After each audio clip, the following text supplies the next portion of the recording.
appuie sur le petit bouton. Il est déjà branché. Il faut qu'il soit vert.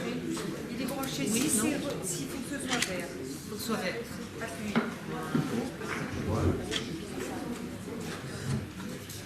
Bonjour à tous. Attends, une petite seconde. Hein, je vais te donner la parole. Bon, excusez-moi. Alors, cher public, merci pour votre présence et puis surtout, merci Marie Mandras.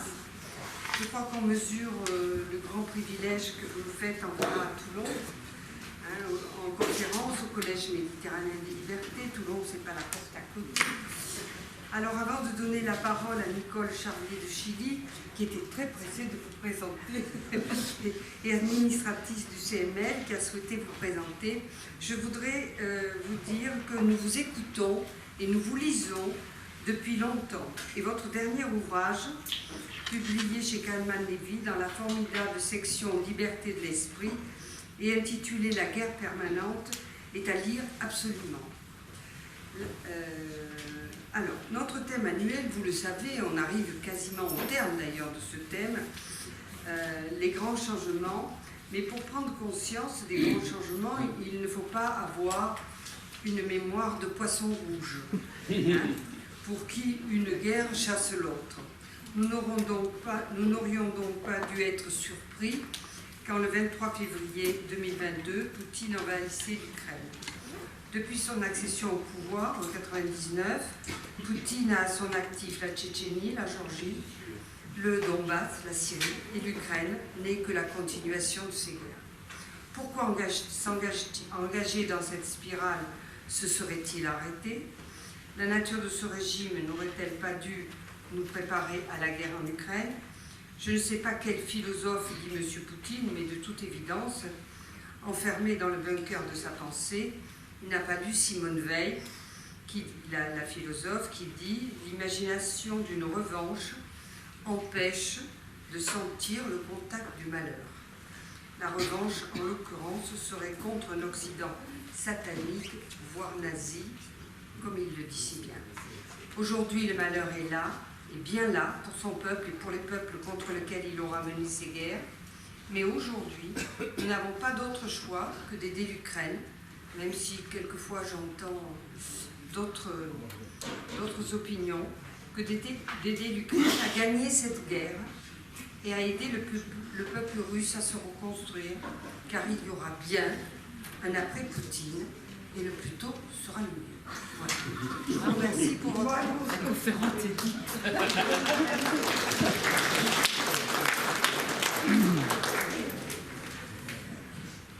Allez, vas-y.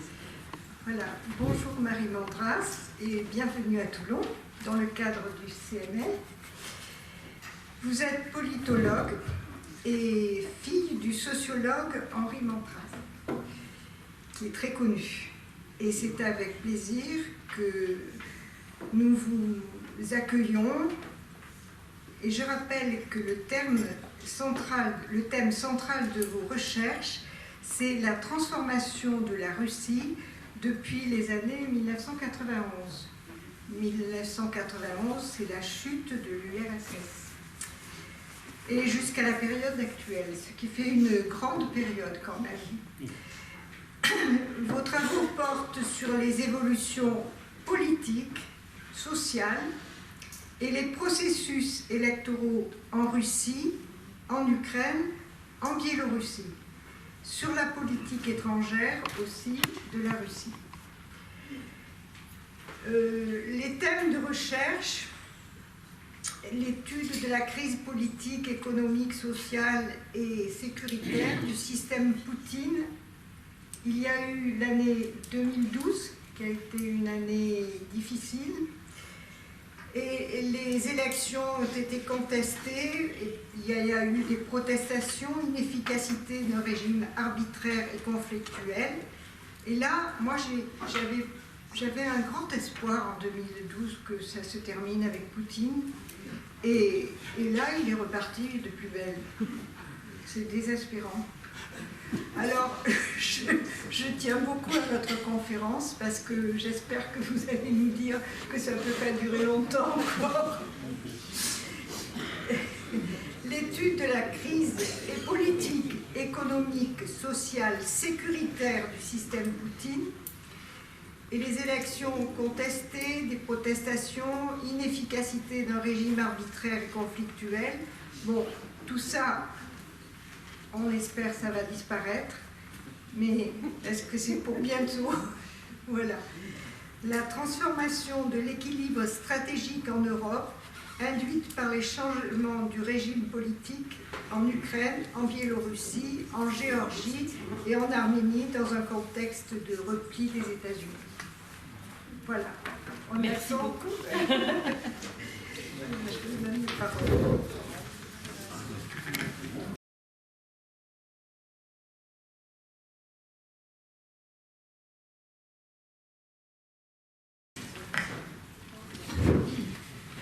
Bonsoir à toutes et à tous et merci de votre présence. Est-ce que vous m'entendez bien? Bon, donc nos deux amis ici ont parfaitement résumé à la fois mon parcours et la question qui nous occupe tous. Hein, c'est-à-dire pas seulement nous Français, mais pas seulement tous les Européens et pas seulement toutes les sociétés démocratiques, mais aussi bien au-delà. C'est à chaque semaine qui passe, nous nous rendons compte à quel point cette décision totalement insensée de Vladimir Poutine d'envahir l'Ukraine avec la prétention de l'occuper, de la soumettre, de prendre le pouvoir à Kiev en 10 jours,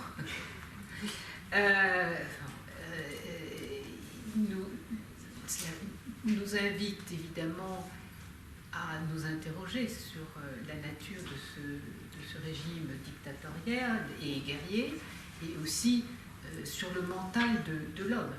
Dans une dictature, le dictateur est un acteur absolument central. Et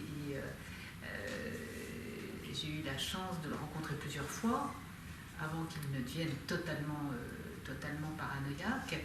C'était dans les années 2000. Mais cela m'a donné quand même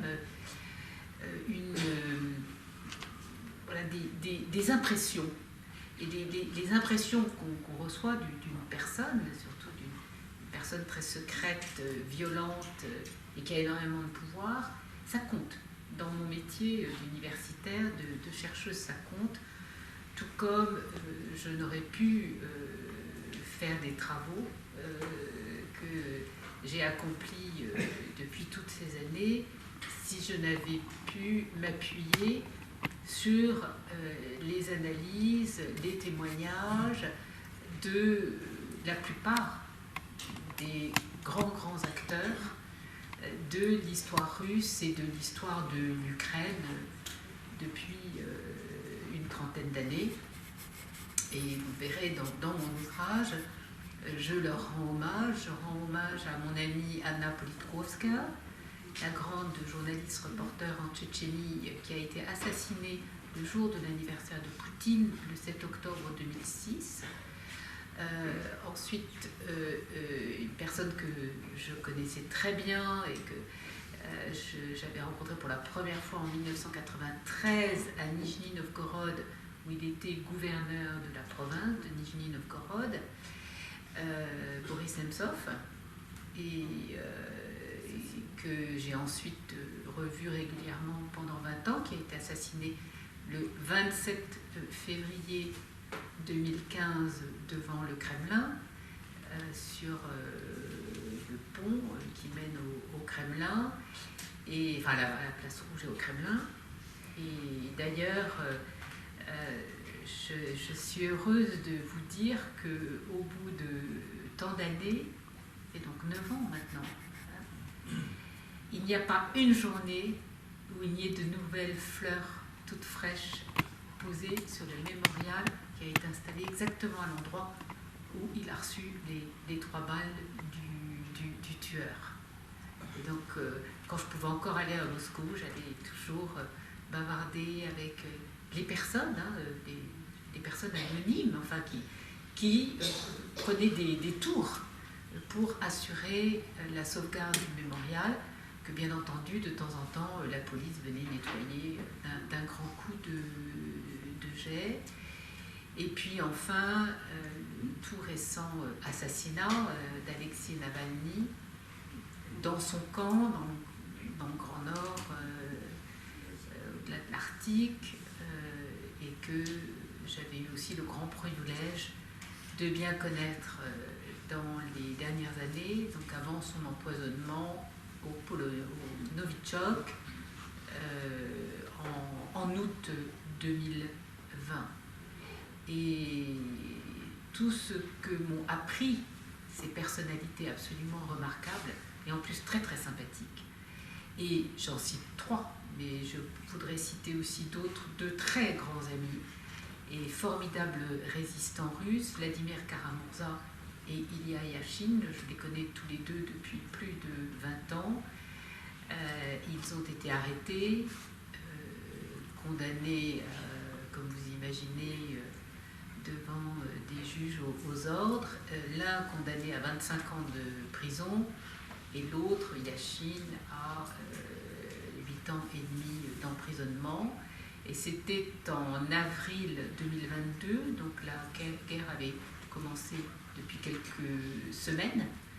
Nous étions déjà tous au courant des terribles exactions dans les communes proches de Kiev qui avaient eu lieu en mars, notamment à Boutcha, Irpin et d'autres. Et donc, Karamurza et Yashin avaient tout simplement dit la vérité sur ces exactions, que c'était bien des soldats russes qui avaient commis ces exactions et qu'il fallait absolument arrêter cette agression de l'Ukraine. Voilà. Donc en Ukraine, j'ai aussi suivi tous les grands moments historiques. J'étais à Kiev pendant la révolution Euromaïdan en décembre 2013. J'étais en Ukraine juste après la révolution orange de 2004. J'y ai été très régulièrement pendant toutes ces années et rencontré les uns après les autres tous les présidents ukrainiens et chefs de file de l'opposition, la société civile, et peut-être une personnalité dont vous connaissez le nom maintenant, Alexandra Matviichuk, qui a été récompensée par le prix Nobel de la paix, aux côtés aussi d'une association, l'association Mémorial, de vérité sur l'histoire du Goulag en Russie, et donc avec l'association avec laquelle j'ai travaillé depuis le tout premier jour de la création de Mémorial en 89-90, et ce prix Nobel était partagé par une autre personnalité, un grand opposant biélorusse qui a su qu'il était récompensé de son cachot à Minsk. Voilà, donc c'était une façon, et c'est pour ça que j'ai beaucoup apprécié votre présentation de mon travail, c'est que là, avec ce prix Nobel, il était très clairement dit que dans ces 3 pays, la Russie et la Biélorusse, les Biélorusses préfèrent qu'on dise Biélorusse, qui sont toujours sous le joug d'un dictateur, et en Ukraine, qui a construit une société et un État démocratique, mais est dans une guerre abominable. Ils ne savent pas dans quel état ils vont sortir. Et c'était donc une façon de dire que ces 3 pays étaient absolument au cœur du présent et de l'avenir du continent européen, et d'insister sur le fait que le combat pour les libertés était extrêmement fort dans ces 3 sociétés. Vous vous souvenez qu'en août 2020, Alexandre Loukachenko, élu une première fois en 1994, espérait s'offrir de nouveau un beau plébiscite fabriqué, comme fait Poutine aussi depuis pas mal d'années. Vous avez dû suivre le dernier plébiscite totalement fabriqué du 15 et 16 et 17 mars dernier. Et donc Loukachenko avait mis en prison tous les opposants, ceux qui prétendaient se présenter contre lui, et dont Touranovski, un des grands blogueurs, un peu le Navalny de la Biélorusse, si vous voulez. Et du coup, sa femme, Svetlana Tsikhanouskaya, a décidé, puisque son mari était emprisonné interdit de candidature, de se présenter. Et avec le soutien de 2 autres femmes, et l'une d'elles avait aussi un mari qui avait été empêché. Et si vous vous souvenez de ce merveilleux été de 2020, il s'est passé tant de choses pendant l'été 2020, en Biélorusse, où ces 3 femmes ont fait une campagne absolument formidable. Et surtout, ça c'est aussi un petit clin d'œil à une très grande dame que vous avez citée et que je lis et relis toujours avec autant de passion, Simone Veil.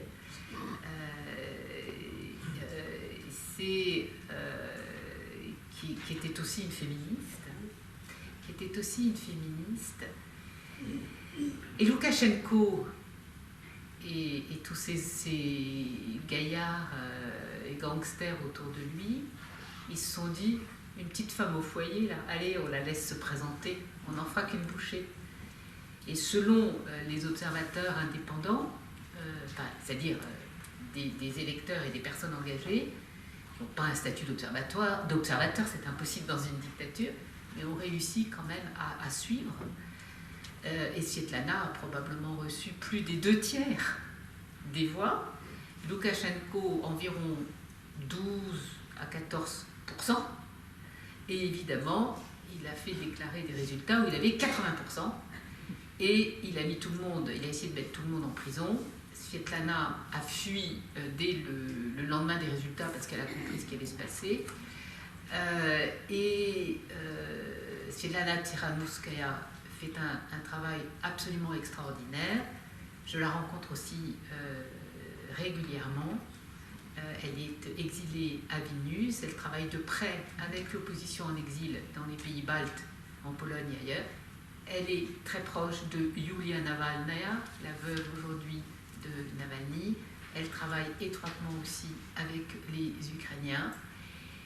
Et au fond, c'est aussi ce message que je souhaite vous transmettre. Avant de rentrer dans l'analyse de cette terrible guerre, c'est de vous dire d'abord que si je suis là aujourd'hui et que j'ai pu continuer de faire mon travail et publier ce livre, en dépit de la désinformation, du harcèlement que j'ai pu subir, de mon impossibilité d'aller en Russie depuis 2019, et maintenant difficile d'aller en Ukraine parce que c'est la guerre, mais que grâce à une société civile incroyablement dynamique et courageuse, j'ai pu et je peux continuer à m'informer et à suivre de très près, du plus près possible, ce qui se passe à l'intérieur de ces pays, dont 2 sont des dictatures. Est-ce que vous savez, par exemple, que dans la Russie de Poutine aujourd'hui, qui vit littéralement dans un régime d'exception,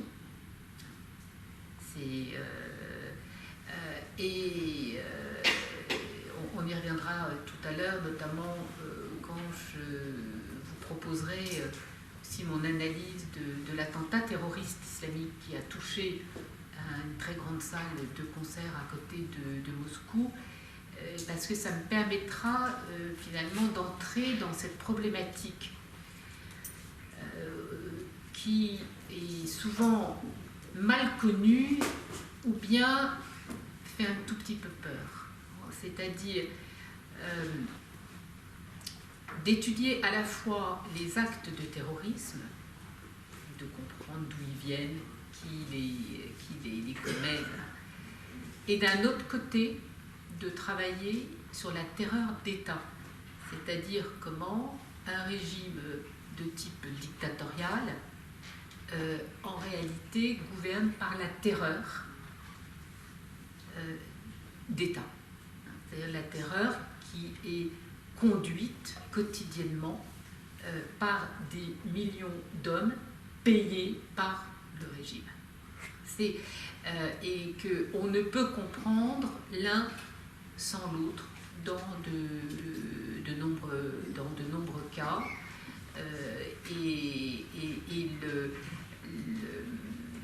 Et c'est aussi un message, je dirais, de réflexion sur la nature de cette dictature poutinienne qui a donc absolument tout le monopole de la force armée, de la force économique, de la force de l'information et du mensonge,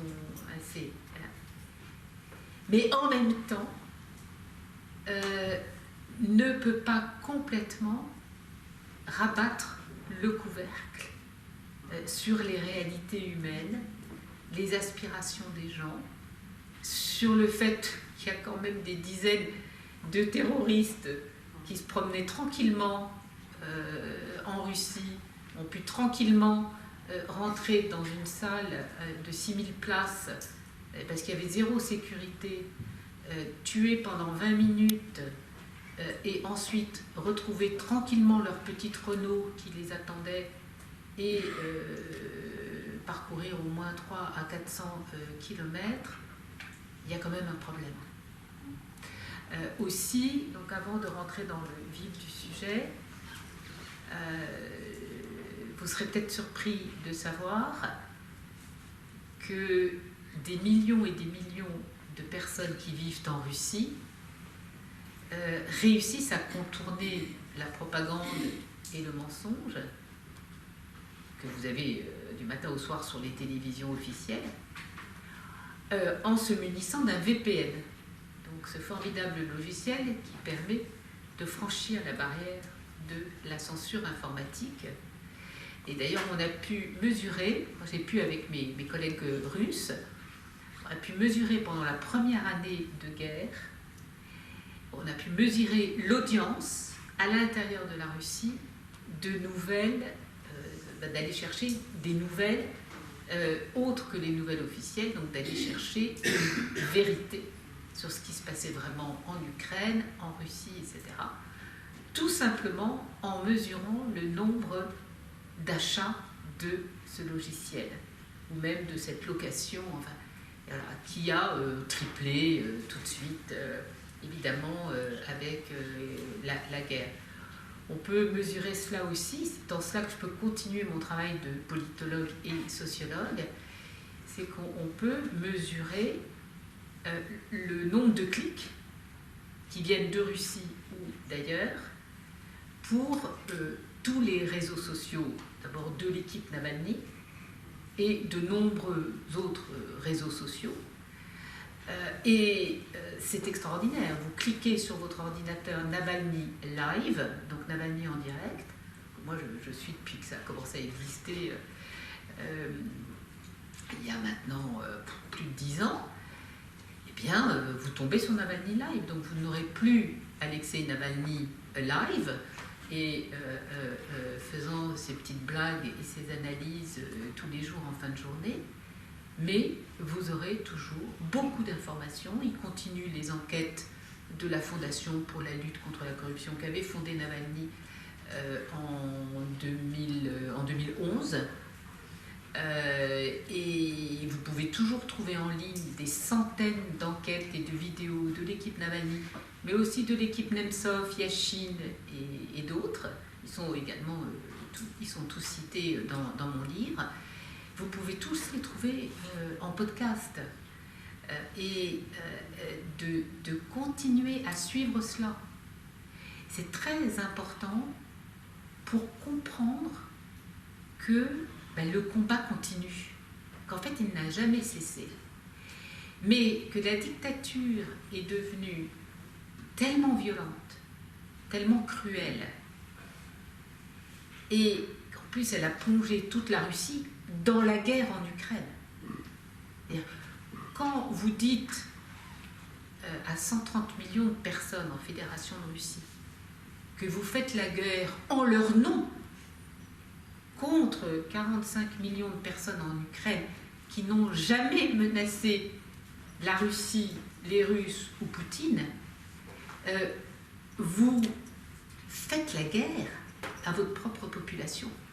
Parce que non seulement vous envoyez quand même beaucoup d'hommes mourir ou revenir très gravement blessés de la guerre, on compte à plus de 300 000 Russes mercenaires et soldats tués, gravement blessés ou mis hors de combat dans cette guerre pendant 2 ans. C'est énorme et c'est beaucoup plus que les pertes du côté ukrainien. Donc non seulement il y a ça, c'est-à-dire que vous faites la guerre en envoyant à la mort sans aucune raison une partie de votre population masculine, et puis en plus vous plongez votre pays dans une économie de guerre, vous les enfermez, ils ne peuvent plus voyager, soit parce qu'ils n'ont pas d'argent, soit parce que on ne peut plus aller dans beaucoup d'endroits quand on est russe aujourd'hui. C'est compliqué. Pour Poutine, maintenant, est interdit de plus de 100 États grâce au mandat d'arrêt international contre lui décidé par la Cour internationale, pénale internationale. Mais rendez-vous compte que 95% aujourd'hui des personnes qui vivent en Russie ne peuvent pas bouger. Et cette sorte de répétition de l'enfermement, qui a quand même été l'enfermement d'époque soviétique, et une sorte de réouverture du goulag, avec aujourd'hui on compte à près maintenant de 700 personnes enfermées dans des conditions très difficiles, 700 prisonniers politiques. C'est quand même... Alors, ce que je tente de faire, c'est toujours de continuer à étudier toutes ces formes de résistance, en étudiant dans le même temps toutes les formes de violence et de répression qu'il faut utiliser.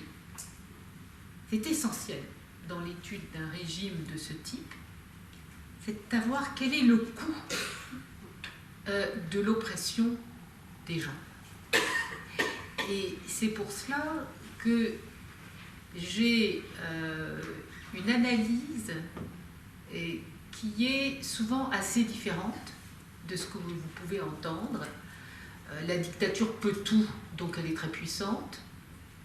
Moi, je réponds, si la dictature est obligée d'aller tuer dans un camp un homme déjà hyper affaibli par une grève de la faim, par un empoisonnement en 2020, mis au cachot 1 semaine sur 2, parce que Poutine ne supporte pas que Navalny respire encore, est-ce que c'est un signe de sa toute-puissance qu'il ne supporte pas que cet homme respire encore. Donc, on peut à chaque fois retourner les propositions. Et donc, le rôle d'une universitaire, c'est vraiment de pouvoir étudier tous les aspects du problème. Et de vous dire que rien n'est fermé, rien n'est décidé à l'avance. Mais, comme nous allons le voir, dans l'esprit dérangé de Vladimir Poutine et de son clan autour de lui, tout est fermé. Eux sont totalement fermés. Peut-être que vous avez suivi il y a quelques jours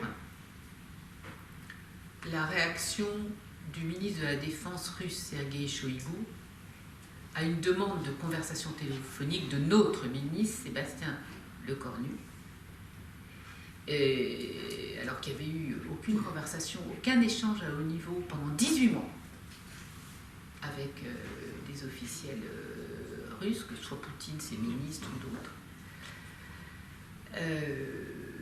Lecornu, à la demande du président Macron, a tenté un dialogue par son ministre de la Défense pour discuter non pas de l'Ukraine ou de la guerre en Ukraine, mais de la lutte contre le terrorisme suite à l'attentat du Crocus, de cette grande salle de concert.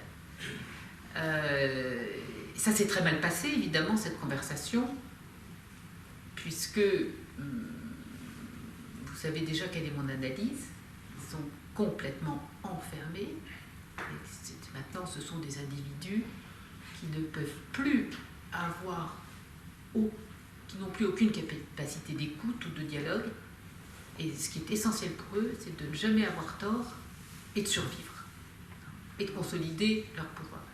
Donc évidemment, Shoigu a tout de suite répliqué que de toute façon, c'était eux qui avaient raison, que bien entendu, les Ukrainiens étaient derrière cet attentat, et que peut-être, finalement, les services secrets français auraient quelque chose à voir aussi.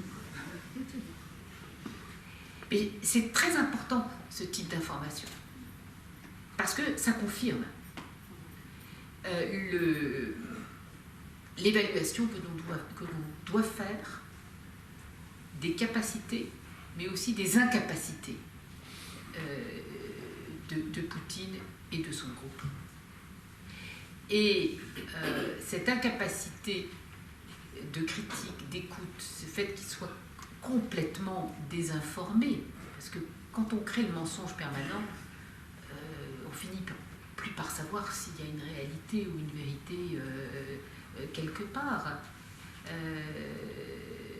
Donc, ce régime, Vladimir Poutine lui-même, commet énormément d'erreurs.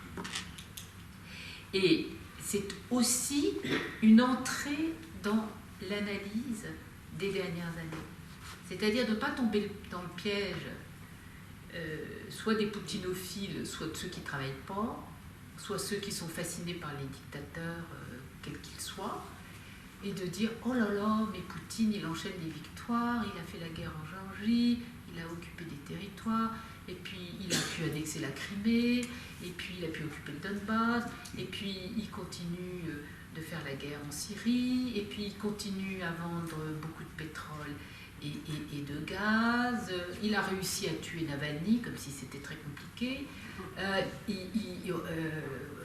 voilà, les victoires se succèdent pour Vladimir Vladimirovitch. Et si vous adoptez ma lecture, vous voyez que si vous regardez à un peu plus long terme, ou même que vous analysez chacun des événements, à chaque fois c'est une erreur. Et c'est aussi ce que je vous lirai dans mon livre. Par exemple, il y a tout un chapitre sur la guerre de Géorgie de 2008, qui est une guerre en fait qui a commencé par une guerre commerciale déjà en 2006, et puis une guerre de subversion, etc.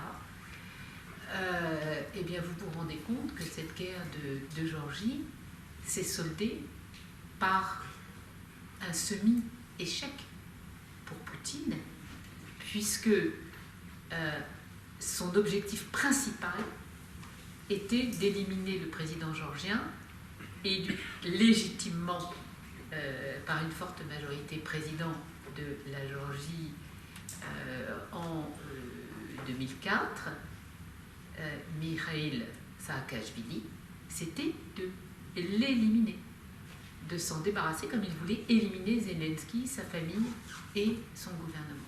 Donc ça permet de se mettre de temps en temps dans la peau du chef, dans la peau du dictateur.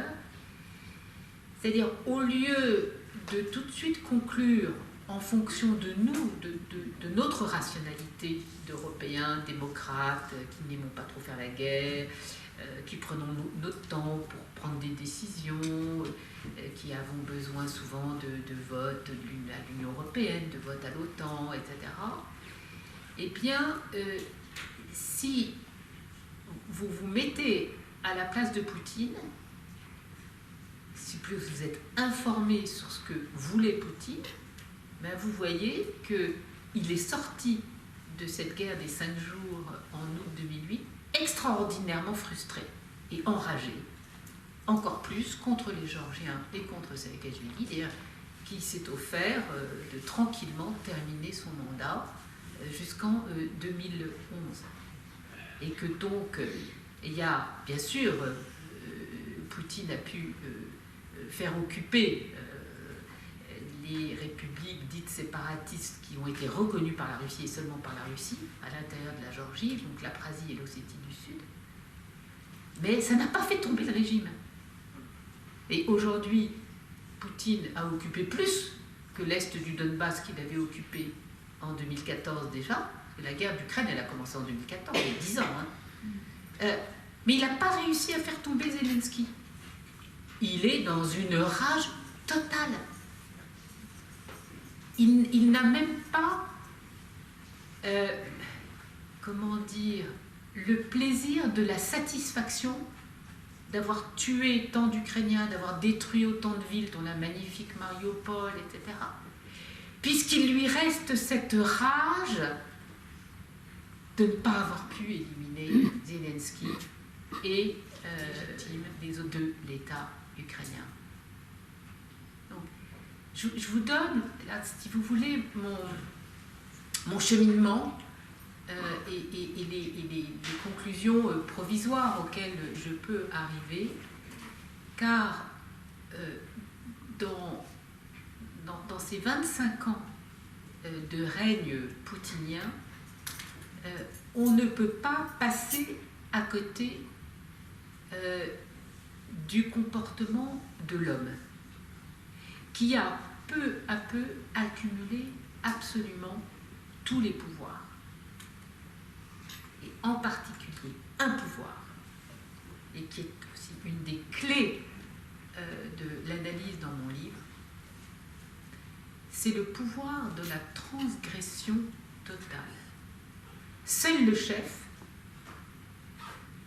peut, en toute totale liberté, transgresser les lois et les règles qu'il a lui-même fait voter ou fait enregistrer. Il est le seul à pouvoir le faire totalement. Évidemment, un mercenaire, un policier, un oligarque qui transgresse à longueur de journée. Mais Poutine est le seul à pouvoir transgresser jusqu'au bout, dans une impunité totale. Et c'est ça le cercle infernal de la dictature. C'est-à-dire que plus le temps passe, plus la peur augmente, la paranoïa augmente, et plus il faut absolument fermer toute dissidence, toute résistance, toute critique. Et pour cela, il faut de plus en plus de violence politique, de violence législative, de violence policière, de violence économique. On prend aux gens tout ce qu'ils ont, hein, et bien entendu la violence militaire. Pourquoi s'arrêter là?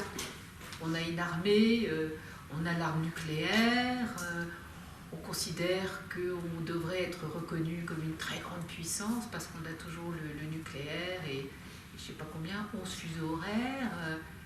Donc, et c'est finalement cette clé qui permet peut-être de répondre à ce qui est donc ma première question.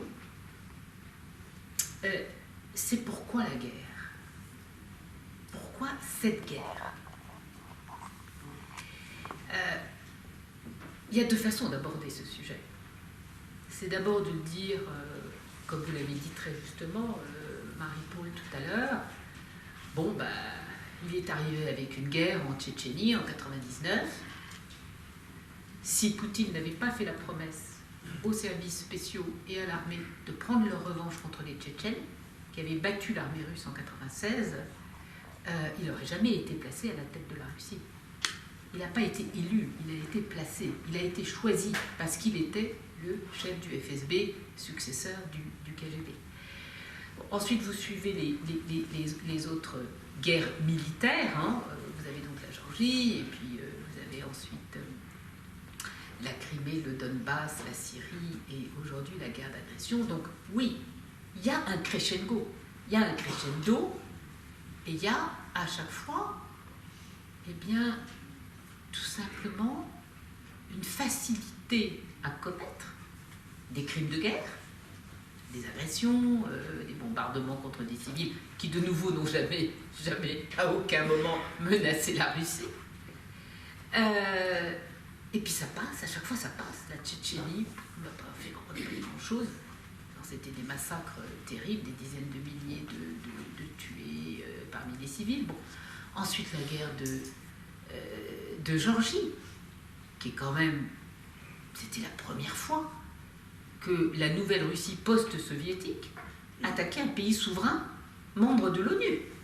Ce que n'était pas donc la Tchétchénie, puisque selon les Tchétchènes, ils étaient indépendants, mais selon les Russes, Moscou n'avait pas accepté l'indépendance de cette république, et donc c'était une affaire intérieure. C'était ça le récit poutinien, une affaire intérieure, et déjà une lutte contre le terrorisme en 1999. Bon, mais la Géorgie, on n'a pas trop réagi non plus. Et ensuite, voilà, l'annexion de la Crimée au printemps 2014, donc il y a 10 ans, l'occupation du Donbass, où Poutine envoyait des hommes sans insigne, avec des véhicules blindés, sans plaque d'immatriculation. Et il continue à dire, encore 10 ans plus tard, que c'était pas du tout des Russes. Or, on sait très très bien que c'était des Russes. Il a parlé de séparatistes ukrainiens qui prenaient le pouvoir à Donetsk et Lugansk en 2014. Comme certains de ces chefs se sont tués entre eux, on a récupéré leurs papiers d'identité et tout ça. Il ne faut pas oublier que les Ukrainiens, dès 2014, ils faisaient très très bien leur travail de preuve des crimes. Et ce qu'ils continuent à faire aujourd'hui, ce qui va probablement les sauver, c'est de pouvoir documenter absolument tous les crimes de guerre. Donc en fait, même ces séparatistes, dits ukrainiens, étaient en fait, pour la plupart, des anciens détenus ou des anciens mercenaires venant de Russie, ayant un passeport de la Fédération de Russie. Donc oui, il y a, comme on dit en anglais, un pattern, il y a un système qui s'est mis en place où si on est face à un obstacle, on peut cogner. Et si pour cogner, il faut envoyer des hommes en armes, et comme on en a beaucoup, pourquoi pas? Alors ça fait partie de l'explication, et je m'appuie, bien entendu, sur ce type d'analyse. Mais pour comprendre la guerre d'agression totale de l'Ukraine en février 2022, ça ne suffit pas. Ça ne suffit pas. Et c'est là qu'il faut mettre de côté le pattern et se dire non. Ils avaient obtenu ce qu'ils voulaient en Ukraine. Ils occupaient une partie du territoire, ils avaient annexé la Crimée. Certes, ils étaient sous des sanctions déjà très lourdes et handicapantes. Mais voilà, l'Ukraine n'était pas capable de repousser l'occupant russe dans le Donbass, et on n'allait pas, nous, Européens, s'engager avec les Ukrainiens sur le terrain. Ils le savaient très très bien au Kremlin. C'était confortable cette situation. C'était un peu comme en Géorgie, mais en mieux. Puisqu'ils avaient pu produire une sorte d'hystérie hyper nationaliste à l'intérieur de la Russie en 2014-2015 en disant « Ah, on a récupéré notre Crimée russe, Krimach, la Crimée est à nous », pour des raisons qui m'échappent toujours. Je ne sais pas pourquoi tant de Russes ont marché là-dedans. Parce qu'à l'époque, la répression n'était pas telle, il y a 10 ans.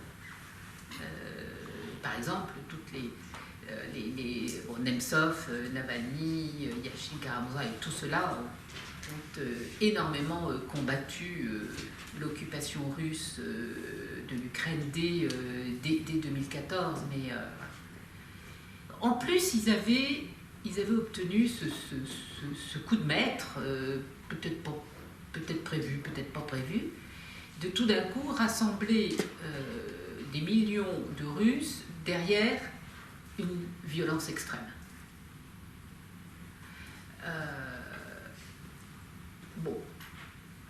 Poutine a été un paria pendant près de 2 ans.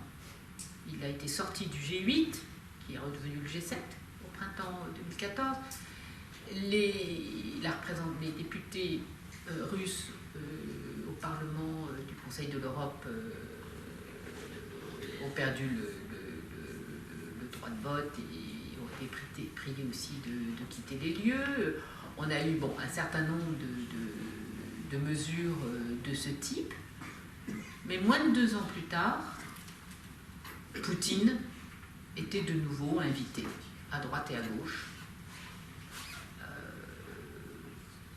Pas tout de suite en France, mais ça n'a pas trop tardé. Nos sociétés comme Total Energy et Bouygues et beaucoup d'autres se sont frottés les mains en disant voilà, on peut reprendre à fond notre business. Donc, le business a repris ses droits. C'est un élément essentiel dans la problématique que j'évoque maintenant. L'argent, le pétrole, le commerce, la corruption. Si j'ai le temps ou si vous avez des questions, je travaille beaucoup sur ces sujets-là aussi au sein d'un groupe d'experts et de chercheurs internationaux. Et c'est un élément absolument essentiel. Donc en 2016, finalement, il se retrouve à peu près là où il souhaitait être, sur le plan international.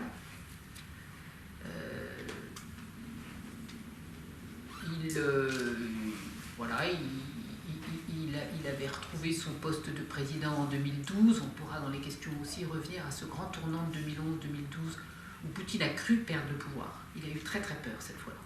Donc si vous avez des questions, évidemment, je relate ce tournant. Il y a eu une énorme protestation, des millions et des millions de gens qui ont protesté contre la fraude des élections législatives en décembre 2011. Ils ont vraiment fait très très peur au régime. Qu'est-ce qu'il y avait d'autre comme obstacle en fait pour Poutine? Pourquoi est-ce qu'il avait besoin de prendre ce risque énorme? C'est là que je voudrais vraiment vous rappeler que en février 2022, c'est Poutine et lui seul qui a décidé. Les membres de son conseil de sécurité, ses commandants militaires, n'étaient pas d'accord. Ils comprenaient bien que l'homme avait perdu le sens des réalités. L'Ukraine, c'est quand même un grand pays. L'armée s'était considérablement renforcée, réformée depuis l'occupation de 2014.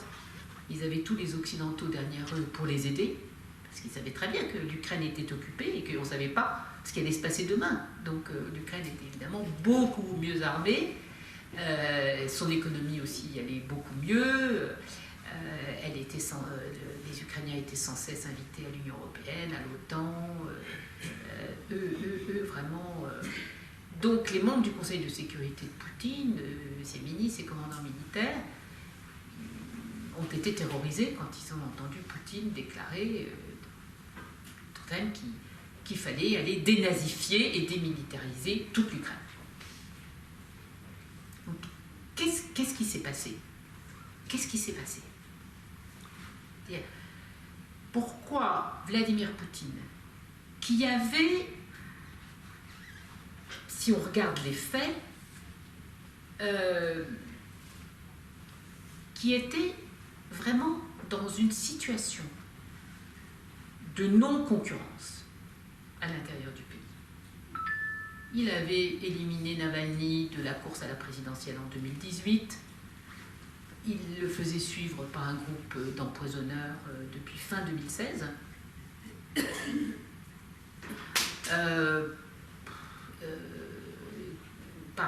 Au sein de la société civile, personne n'avait d'argent du tout. Savoir ce que c'est de combattre une dictature sans aucun argent. Bon, certes, une diaspora à l'étranger, mais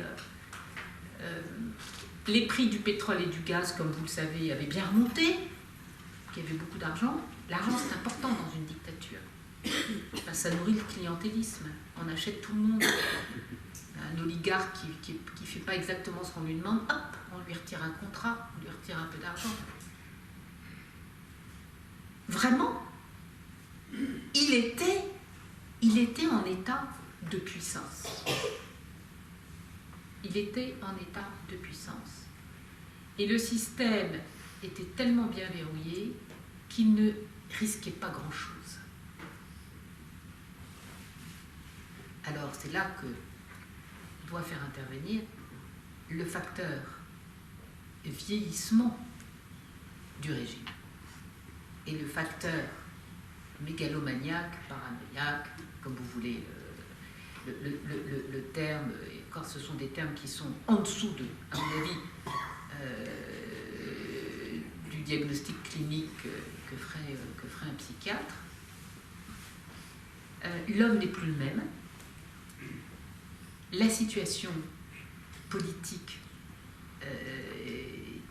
n'est plus tout à fait la même pour lui, parce qu'il est entré dans cet enfermement dans une forteresse assiégée, et donc il a peur de tout le monde, il se méfie de tout le monde, donc il est beaucoup plus isolé et beaucoup plus désinformé, beaucoup plus enfermé dans ses passions négatives qu'il ne l'était 10 ans plus tôt.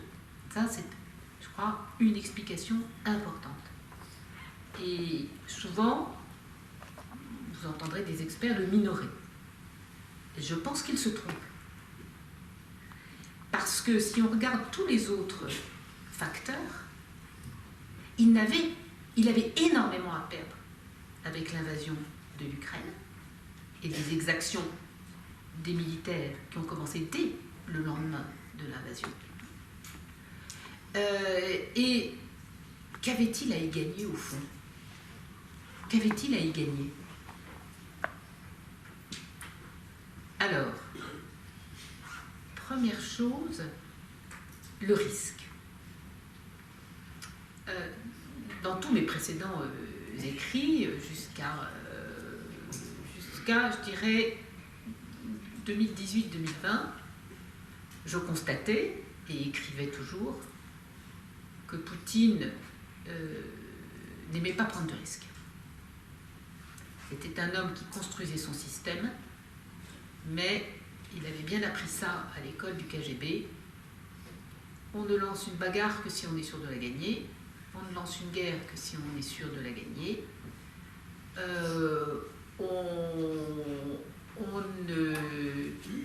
On ne prend pas de risque qui vous exposerait et exposerait tout le système.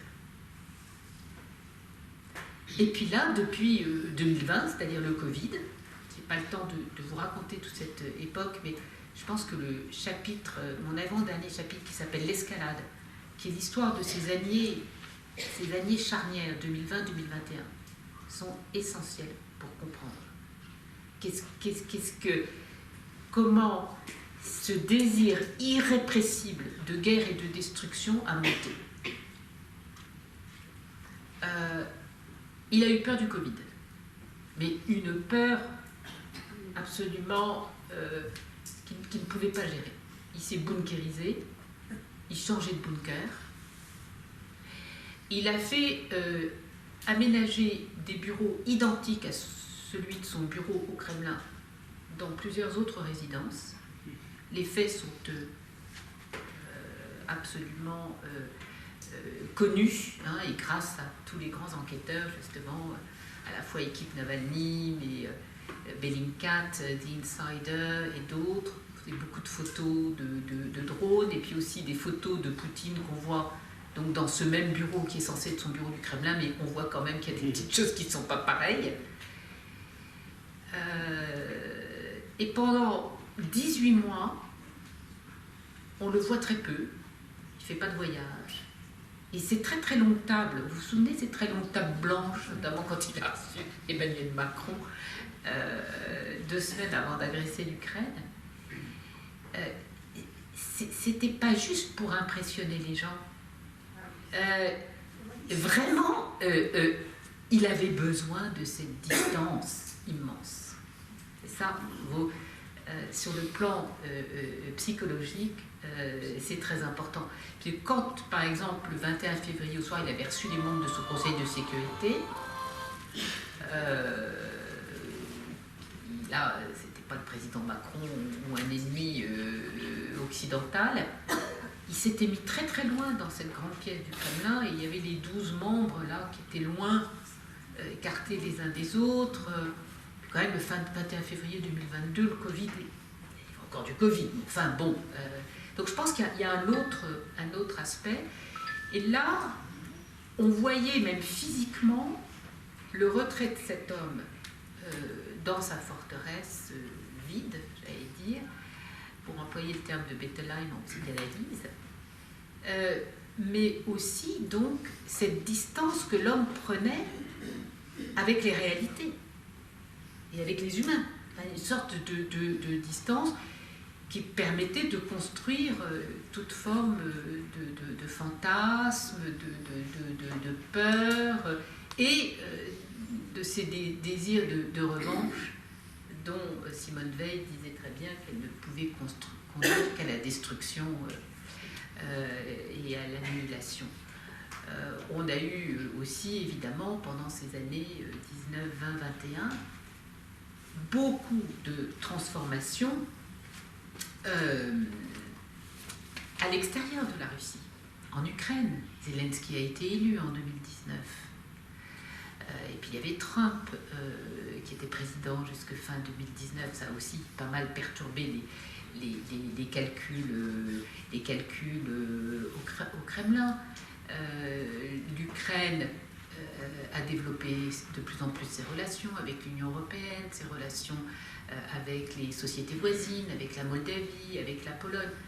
L'Ukraine a pris toute sa place sur le continent européen alors qu'elle était occupée pour un bon 6e de son territoire par l'armée russe. Donc là, au Kremlin, on n'a plus rien compris. Parce qu'ils avaient fait la guerre en Géorgie, la guerre en Ukraine, notamment pour isoler la Géorgie et l'Ukraine, en faire des États faibles. Si vous êtes occupé en partie par l'armée russe, évidemment, vous n'allez pas les accueillir au sein de l'Alliance Atlantique ou au sein de l'Union européenne. Et bien cette logique n'a plus fonctionné. C'est-à-dire que là, ils ont poussé tellement loin les menaces et l'agression que nous avons au contraire augmenté notre soutien à l'Ukraine et que nous avons fini par, en juin 2022, au bout de quelques mois d'agression, accorder à l'Ukraine le statut d'État candidat à l'accession à l'Union européenne. Et s'il n'y a pas eu d'ouverture d'un programme d'accession à l'OTAN en juillet dernier à Vilnius, il y a eu création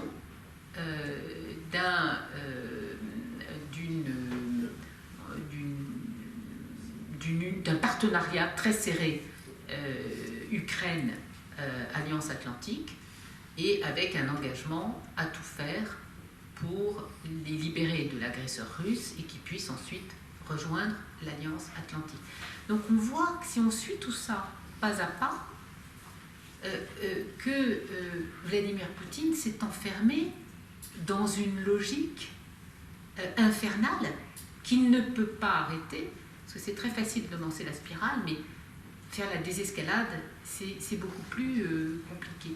Donc, moi-même, quelques jours avant l'agression du 24 février 2022, j'imaginais pas qu'ils allaient agresser.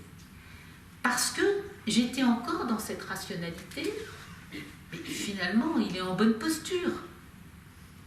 Le Donbass peut rester occupé encore des années, la Crimée est de plus en plus russe, on continue à lui acheter son pétrole et son gaz. Pourquoi elle est bousculée, au fond, un statu quo qui lui était favorable? Donc, prise de risque et volonté de destruction, quoi qu'il arrive. Et ce qui a, il me semble, vraiment étonné les commandants militaires, le ministre de la Défense, Shoigu, hein, c'est qu'ils aient pu tenir aussi longtemps. Vous ne pouvez pas vous rendre compte. Et moi, je lis tous les jours des bulletins d'experts militaires russes ou non russes de l'étranger. Et encore, il y a encore quelques experts militaires russes qui continuent à envoyer leurs analyses sans avoir quitté leur pays. Tous les jours. Et vous avez des spécialistes extraordinaires. Et qui ont encore des contacts au sein de l'armée à assez haut niveau. Ça aussi, c'est une des spécificités russes. Quand les gens ont été copains une fois, ils continuent à être copains et à donner les secrets de leur service. C'est très étrange, mais c'est comme ça. Et donc les premières semaines, quand ils ont vu qu'ils n'y arrivaient pas à Kiev, qu'ils ont tout de suite, la résistance ukrainienne, armée et civile, a été extrêmement forte, ça a été une déroute incroyable. Mars, avril, mai 2022. Eh bien, les commandants militaires et les experts ne pensaient pas que ça allait être possible de continuer cette guerre alors qu'ils n'arrivaient pas à aligner plus de 400 000 hommes. Et encore, dont une partie n'était pas formée. Et c'est pour ça qu'ils ont eu besoin des milices Wagner. Plus de 60 000 hommes. Et ça, si vous le voulez, je vous raconterai, vu presque de l'intérieur, cette histoire inénarrable de la mutinerie de Prigojine, qui a d'ailleurs fait extrêmement peur à Poutine, puisqu'il a fait assassiner Prigojine 2 mois plus tard dans l'accident, après avoir fait mettre une bombe sous l'aile de l'avion qu'avait pris Prigojine pour quitter Saint-Pétersbourg vers Moscou. J'ai déjà parlé trop longtemps, j'avais promis de faire un petit peu plus court. Je serais heureuse de répondre à toutes vos questions, notamment sur ce que je n'ai pas eu le temps d'aborder, c'est-à-dire la situation en Ukraine. C'est extrêmement important. Sur les politiques européennes que je suis de près, et je peux échanger régulièrement avec des hauts responsables à la fois en France et au sein de l'Union européenne. Donc ça, c'est peut-être aussi un sujet qui peut vous intéresser. Et enfin, essayer de lire la boule de cristal un petit peu avec vous, voilà. Et qu'est-ce qui peut se passer, quels sont les risques pour les Ukrainiens, les risques pour l'armée russe, nos positions européennes, est-ce qu'elles peuvent être perturbées par des aléas, des incertitudes sur l'élection américaine. En fait, je conclurai juste mon propos en vous disant, mais regardez le travail que ça nous prend, à nous tous, universitaires, experts, journalistes, personnalités politiques, gouvernements, services secrets, pour essayer d'arriver à une interprétation de la situation, à essayer de se projeter aussi un petit peu et de mettre tous ces facteurs ensemble. Ces facteurs que j'ai décrits, plus l'ONU, plus la Chine. Imaginez déjà le travail, et nous faisons ce travail, nous Européens, nous démocratie occidentale, avec des bons gouvernements, avec de bons services de renseignement et un système d'information libre et critique, et de formidables correspondants de presse, etc., etc.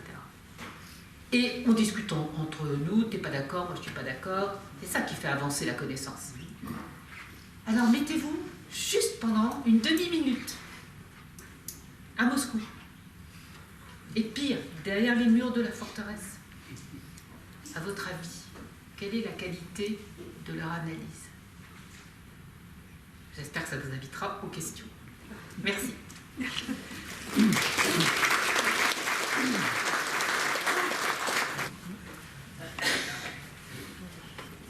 Merci. Merci beaucoup pour votre analyse et votre présentation qui était très enrichissante pour moi en tout cas.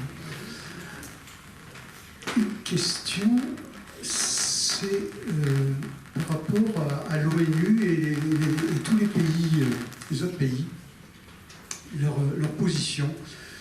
Un pays a été attaqué dans ses frontières reconnues internationalement par l'ONU. L'ONU a eu une réponse assez molle, j'ai l'impression, moi j'ai eu cette impression, et de grands pays comme la Chine, l'Inde, l'Inde qui importe le pétrole que... L'Inde a de bonnes relations économiques et commerciales avec la Russie, sans aucun doute. Donc la Chine qui continue à commercer de façon positive avec la Russie. Bon, après, ne parlons pas de toutes les autres dictatures, dont l'Iran qui livre des armes, etc. Donc, pourquoi la Russie a pu perdurer dans son action? C'est parce qu'il n'y a pas une condamnation suffisamment forte au niveau international et de ces grands pays que je viens de citer. Est-ce qu'on ne pourrait pas faire évoluer la position de la Chine, de l'Inde, entre autres, sur ce problème? Voilà un travail. Il y a une autre question, je crois, derrière, s'il vous plaît.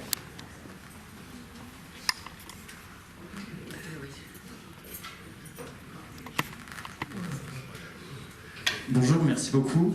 Je voudrais vous poser des questions sur ce qu'il faut craindre pour l'avenir de la Tchétchénie. Est-ce qu'il faut craindre, est-ce que ce serait la prochaine guerre derrière l'Ukraine? Est-ce qu'il faut craindre aussi que la Russie pourrait laisser l'Azerbaïdjan attaquer l'Arménie et accuser l'Occident en disant que c'est de sa faute? Et puis, c'est déjà fait, ça. Et, ce qui est déjà fait, effectivement, mais ça pourrait continuer, ça pourrait aller plus loin. Et que pensez-vous pour la relation russo-ukrainienne, des critiques très violentes des Ukrainiens à l'égard d'Alexeï Navalny? Et est-ce que ça augure sur la difficulté d'une future réconciliation russo-ukrainienne? Merci pour ces questions. Je crois qu'il y a encore deux questions derrière. Voilà. Oui, je préfère les prendre ensemble. Comme je suis bavarde, je ne voudrais pas priver certains et certaines de leurs questions. Bonsoir. Je voulais juste savoir quels sont les éléments qui ont traduit la peur de Vladimir Poutine en 2012. Ah oui. Bonjour, merci beaucoup. Je souhaitais savoir, outre la Tchétchénie, est-ce qu'il y a des nationalismes en Russie, ou des possibles nationalismes? Et est-ce que après la guerre, ces nationalismes pourraient aboutir à de nouvelles guerres? Je commence avec ces 4 questions. Oui.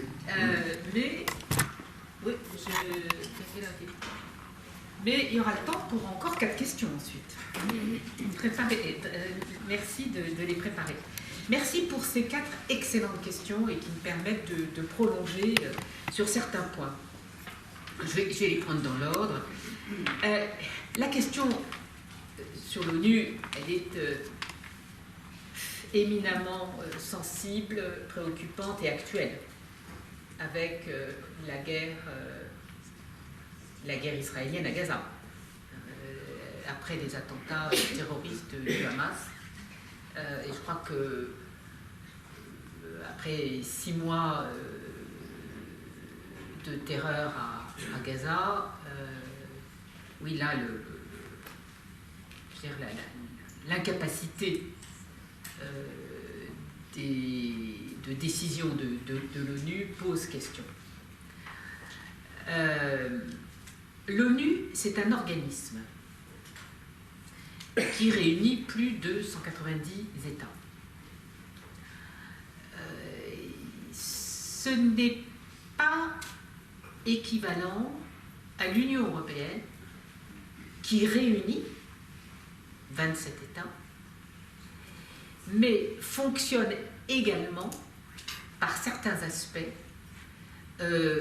comme un organisme de décision, de gouvernement et de vote de loi par le Parlement européen. Bon. La communauté internationale, ça n'existe pas. Et si vous avez d'éminents professeurs qui viennent vous raconter qu'il y a une communauté internationale, demandez-leur ce que c'est. Voilà. Alors que la communauté européenne, on savait très bien ce que c'était en construction, et l'Union européenne, on sait exactement ce que c'est. L'ONU souffre terriblement depuis des décennies de la non-réforme des structures, et notamment le fameux Conseil de sécurité créé en 1945 et réunissant 5 grandes puissances qui donc étaient les États-Unis, la Grande-Bretagne, la France, Taïwan, donc qui, au début des années 70, a dû céder la place au Conseil de sécurité à la Chine communiste, et l'URSS, qui avait combattu avec nous l'armée nazie. Comme il n'y a pas eu de changement de réforme, sauf que Taïwan a été remplacé par la Chine de Mao, c'était quand même... tout est bloqué dès qu'il y a un grand sujet de géopolitique, de géopolitique, que ce soit des questions d'énergie, de guerre, de migration de population, de frontières et autres. Ce qui fait que le seul moyen, mais c'est très difficile à faire, de pouvoir contourner les vétos que peuvent mettre soit l'URSS à l'époque, la Russie aujourd'hui, soit la Chine, soit les États-Unis, dans le cas de Gaza, récemment. Pour contourner ce droit de veto, il faut s'adresser directement à l'Assemblée générale des Nations unies. Et c'est d'ailleurs, je vous le dis parce que c'est peu connu, mais c'est ce que les Ukrainiens ont fait le 24 février 2022, c'est de nous expliquer, et en particulier de m'expliquer à moi, ce qui m'a permis de le transmettre au gouvernement français, un précédent qui était le précédent de la guerre de Corée, où l'Assemblée générale avait pu prendre la prérogative d'un vote alors que le Conseil de sécurité avait tout bloqué. Donc là, dans le cas de l'Ukraine, ça a marché, l'Assemblée générale a voté d'une écrasante majorité contre l'agression russe. Il n'y a que 5 États à l'Assemblée générale qui ont voté pour la Russie. La Russie elle-même, le Biélarus, c'est-à-dire Loukachenko, pas la société biélarusse, on s'entend, l'Iran, la Corée du Nord et l'Érythrée.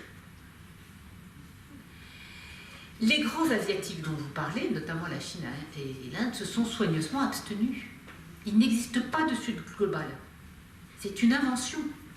Bien entendu que la Chine a envie de profiter de cette guerre pour se faire de l'argent et aussi pour affaiblir la Russie. Les Chinois comprennent très très bien que Poutine fait n'importe quoi, qu'il est en train de brader sa puissance économique, sa puissance militaire, sa réputation, voilà. Donc c'est une question compliquée. Et il n'y a aucune chance de modifier ça, parce que les statuts sont bloqués par les 5 membres permanents. Il y a eu 2 questions qui portaient en fait sur la Tchétchénie et d'autres républiques nationales à l'intérieur de la Fédération de Russie. Ce sont des questions un peu compliquées, donc je ne peux pas rentrer dans le détail, mais de nouveau, je vais vous faire la publicité pour la pédagogie de mon livre, c'est qu'à la fin, non seulement vous avez une chronologie détaillée, mais vous avez des cartes. Et vous verrez notamment l'héritage stalinien de tous les découpages en république, en nationale, territoire pour des petites nations. Il avait bien fait soin à l'intérieur de la République soviétique de Géorgie de faire 3 territoires autonomes, Adjarie, Abkhazie, Ossétie du Sud, pour être sûr que les Géorgiens n'aient pas des velléités, étant géorgien lui-même. Il savait très bien qu'il fallait se méfier des Géorgiens, ou bien qui ont assuré aussi des frontières particulières à certaines républiques. Bref, régné par la zizanie, quoi. J'ai un chapitre historique sur tout ça, sur comment. Donc la Tchétchénie, ça a été un cas particulier, pas unique, mais particulier. Parce que vous verrez sur la carte que donc à l'époque soviétique, il y avait 15 grandes républiques soviétiques. Il y avait 15 républiques soviétiques, dont une très très vaste, la République socialiste fédérative soviétique de Russie, la RSFSR, qui est aujourd'hui la Grande Fédération de Russie. Et puis il y avait 14 autres républiques, certaines vastes comme le Kazakhstan ou l'Ukraine, et d'autres petites comme les 3 États baltes ou la Moldavie. Donc ça, c'était le deuxième étage, ou ce que j'appelle plutôt la deuxième poupée dans la matrioshka. Vous savez, dans ces poupées qui... Donc là, la grande poupée, c'était l'URSS. À l'intérieur, il y avait la poupée des 15 républiques soviétiques. Et à l'intérieur de la RSFSR, la très grande république fédérale de Russie, il y avait plus de 20 républiques autonomes nationales, je ne sais combien de territoires autonomes qui portaient le nom d'un petit peuple, comme les Tchoukts, dans le Grand Nord, et beaucoup d'autres en Sibérie et aussi dans les petits peuples du Pacifique.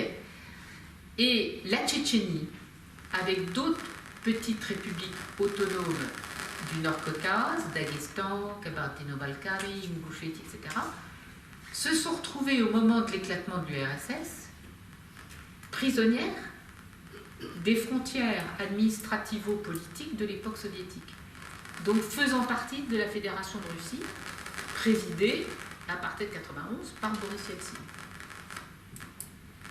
La Tchétchénie s'est déclarée indépendante selon un processus tout à fait démocratique, comme l'avait fait la Géorgie, mais qui, elle, était un numéro 2, une poupée numéro 2 et pas une poupée numéro 3 dans la matrioshka. Au début, les autorités russes et Yeltsin ont plutôt négocié avec les Tchétchènes en se disant on va arriver à un format d'autonomie, même s'ils avaient déjà voté leur indépendance. Et puis, pour des raisons que je n'ai pas le temps d'expliquer ici, les services de renseignement, l'armée et tout, ont dit écoutez, on en a assez de discuter avec les Tchétchènes, on va leur faire la guerre s'ils ne veulent pas accepter de rentrer dans l'Europe. C'est comme ça que la première guerre a commencé en décembre 1994, sous Yeltsin. La Tchétchénie, ensuite, donc, a battu les Russes, qui ont dû se retirer en 1996. Terrible humiliation, besoin de revanche, on installe Poutine, hop, tout de suite, il fait des provocations, fait des attentats même pour convaincre les Russes qu'il faut absolument refaire la guerre en Tchétchénie. Puis il installe un petit tyran à la tête de la Tchétchénie, après l'assassinat de son père, le père Kadyrov. En 2004, il installe Ramzan Kadyrov, qui est un petit tyran sanguinaire, absolument terrifiant. Donc tant que Kadyrov sera là, il y a zéro avenir pour la Tchétchénie et les Tchétchènes. Il a même rétabli la charia, ce qui est parfaitement contraire au préambule de la constitution russe, que la loi soit la charia, alors qu'on a fait ces 2 guerres pour que la Tchétchénie reste russe. Vous voyez déjà où on est dans les... Donc, voilà, la Tchétchénie, tout va dépendre de ce qui se passe avec la guerre en Ukraine. C'est-à-dire que si si le régime, la dictature Poutine ne tient pas, là, qu'est-ce qui va se passer dans les républiques? Ça va être forcément compliqué. En même temps, il me semble, je n'ai pas le temps de l'argumenter maintenant, il me semble que ce qui va se passer à la fin de la guerre, et si possible après la reddition de l'armée russe, ce sera que la Russie sera un champ de ruines institutionnel, un champ de ruines économique, un champ de ruines humaines, enfin, et qu'il faudra tout reconstruire, que ça prendra du temps, et qu'il y aura probablement un gouvernement de transition sous supervision internationale, et que là, toute cette formation fédérale sera nécessairement rediscutée. À l'intérieur de cette fédération de Russie, ça c'était donc la quatrième question, je pense qu'il vaut mieux ne pas utiliser les termes de nationalisme, parce que le nationalisme, ça veut tout dire et rien dire.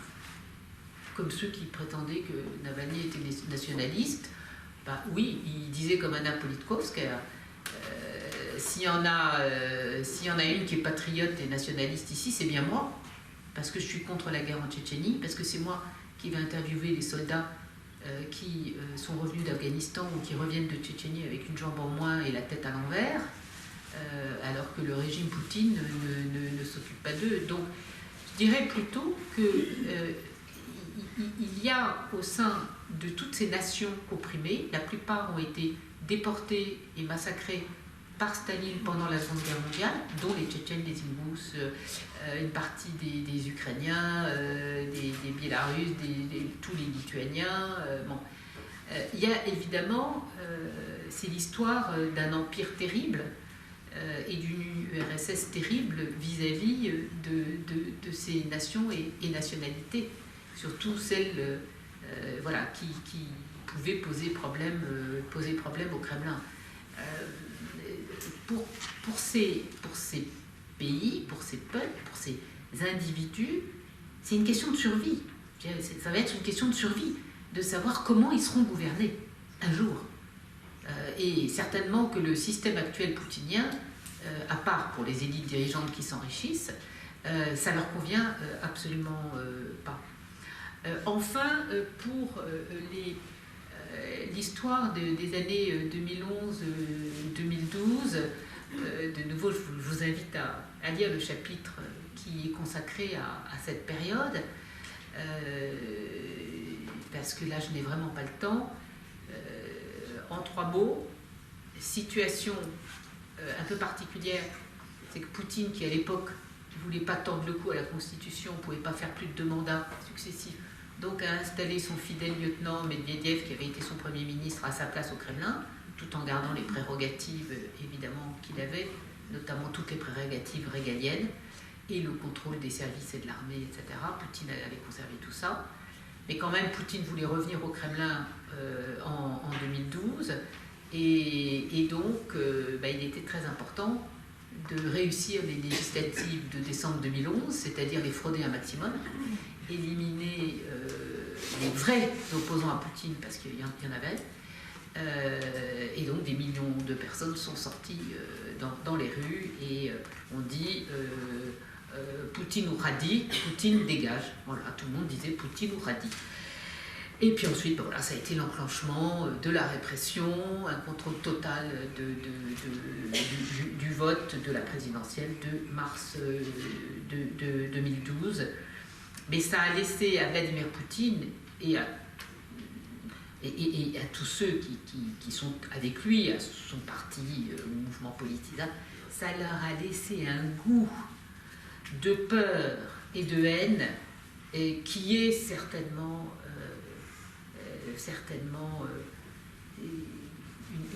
une émotion négative qui n'a cessé de grandir et qui en partie explique l'agression de l'Ukraine en 2014 et de nouveau l'agression totale de l'Ukraine en 2022. Je voudrais quand même juste une petite question, vraiment, elle sera très courte.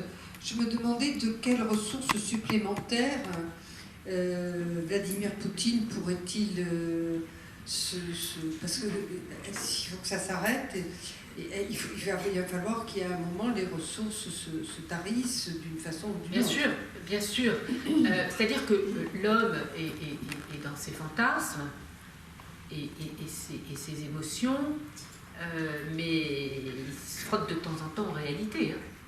Il s'y est frotté, je l'ai dit au début de la guerre, avec la déroute militaire, il s'y est frotté avec la mutinerie Prigojine, parce qu'il avait absolument besoin des 60 000 mercenaires de Prigojine, sinon il n'aurait jamais gagné la bataille de Bakhmout. L'hiver il y a un an, c'était très très très très mal parti.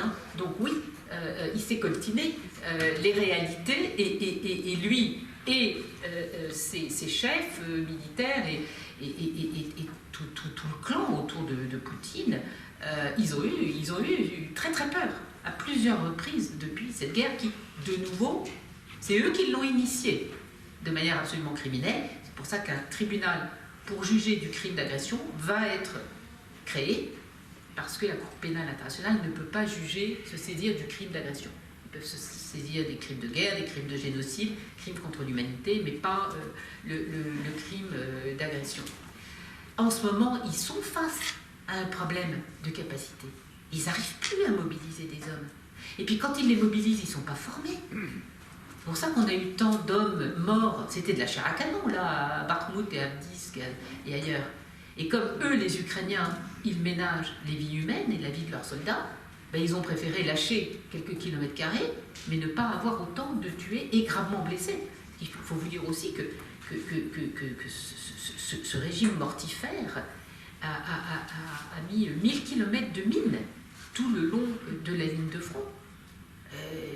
Et heureusement que le président Zelensky et ses chefs militaires ne sont pas du genre à dire qu'il faut absolument repousser l'agresseur et vous sautez tous sur les mines.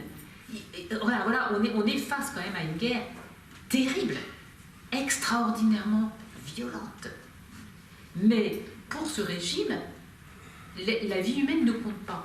Simplement, les vies humaines de personnes qui peuvent combattre, elles sont limitées. Elles sont limitées et les ressources économiques pour faire la guerre sont probablement moins limitées, mais ils ont un problème, même si les Chinois, les Coréens les aident, et d'autres, et les Indiens un petit peu aussi, ils ont énormément de mal à avoir les matériaux, les pièces détachées, tout ce dont ils ont besoin pour leur économie, pour leurs armements et tout ce qui va avec. C'est pas que les armes et les armements, c'est toute une logistique.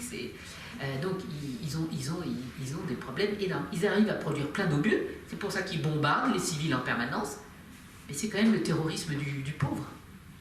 D'aller bombarder des civils pour gagner une guerre qu'on n'arrive pas à gagner contre un voisin pacifique avec qui on s'entendait très bien avant. Voilà.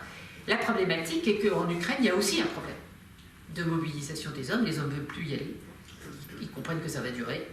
Comme vous savez, ils n'ont pas assez d'obus, ils manquent de tout. La population tient, mais ça fait quand même maintenant plus de 2 ans. C'est extrêmement difficile. Et beaucoup, à mon avis, va dépendre de l'aide. Je crois que nous sommes, c'est ce que j'ai dit souvent dans les médias depuis le tout début, nous, Européens, nous sommes sur une ligne de crête. On est en guerre sans être en guerre. Il y a un moment où, si ça continue trop longtemps, d'autres décisions devront se prendre, parce que, évidemment, la fin de l'Ukraine, c'est la fin de l'Europe. C'est vraiment... et ça, il faudrait que je revienne pour une autre conférence de géopolitique, de géopolitique européenne. Donc, ce qui va manquer à la dictature dans les mois qui viennent, c'est le bon sens.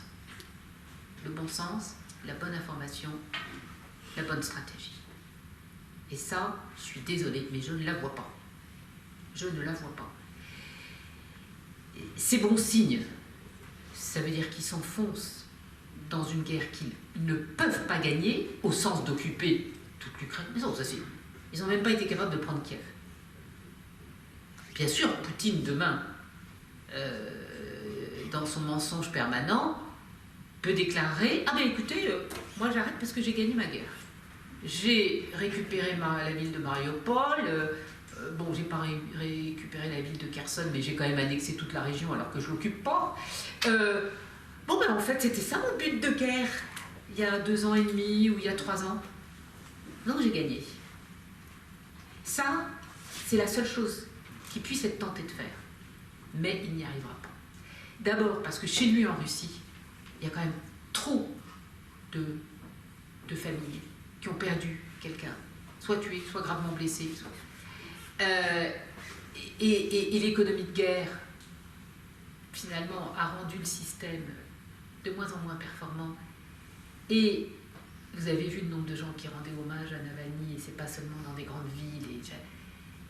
Les gens comprennent bien que ça va pas comme il faut.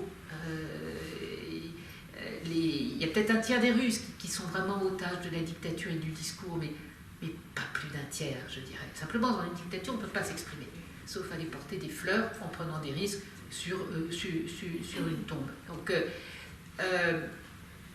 et c'est une mauvaise nouvelle parce que ils sont capables de tout. Ils sont capables de tout, et que donc les Ukrainiens et nous, nos gouvernements, nos armées, tout le système de l'OTAN, les autres voisins de l'Ukraine, comme la Moldavie, la Géorgie, vivent dans une insécurité, avec ces menaces permanentes, soit d'utiliser des armes nucléaires. De plus en plus, ils utilisent, je ne sais pas si vous avez eu, des armes chimiques et des gaz chimiques, etc. Donc, voilà, il est probable que dans les semaines et mois qui viennent, ils aillent encore plus loin dans la violence extrême. Donc on vit là vraiment une période, c'est la période de tous les dangers. Mais, je terminerai sur ce point, c'est aussi la période de tous les dangers pour les dirigeants russes et les militaires russes. Donc, des décisions devront être prises de notre côté et puis surtout pour comprendre qu'avec Poutine, il a choisi la guerre, c'est sa préférence. Il ne va pas céder aux pressions à l'intérieur de la Russie ou à l'extérieur pour retirer ses troupes sans rien y gagner. Il n'est pas capable d'entendre ça, il n'est pas capable de négocier. Donc oui, c'est la bonne question. Il va aller plus loin et jusqu'où, mais ça dépend principalement de nous, avec les Ukrainiens. Merci pour votre attention.